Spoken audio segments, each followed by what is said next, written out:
Isa Martinez. I'm going to be using this note card. Okay.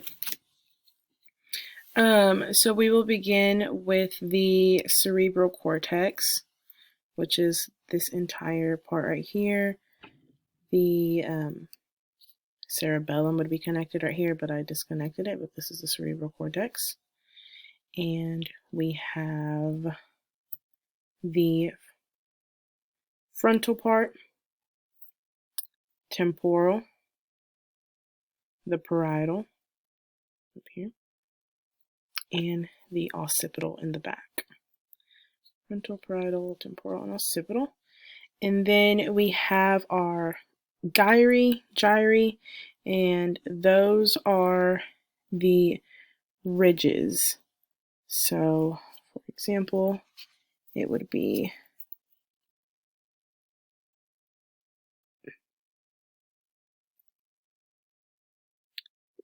this part right here, that's a ridge. And the sulci are the grooves, so it would be the line right there. This line right there. That line. And then we have our longitudinal fissure, which would be just this line right here. When both of them are together, I have the other one down here.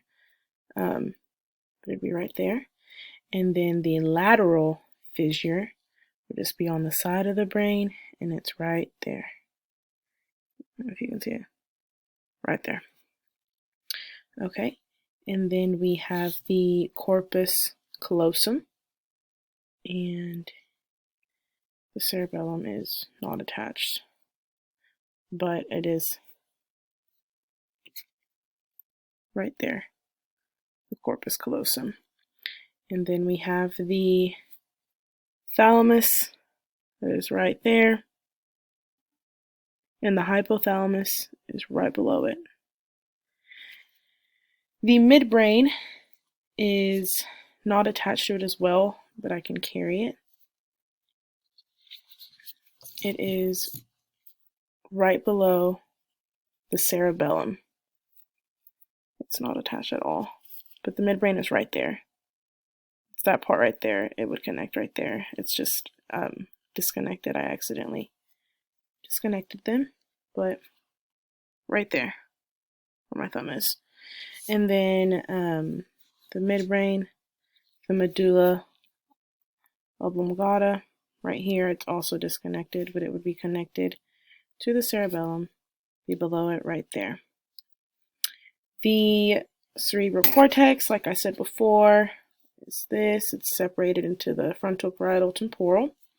And then we have the white matter that is found in the cerebellum, and it is obviously white compared to the gray surrounding.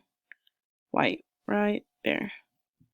And the Meningus Meninges is the white outer skin that was wrapped around the entire brain. And that is it.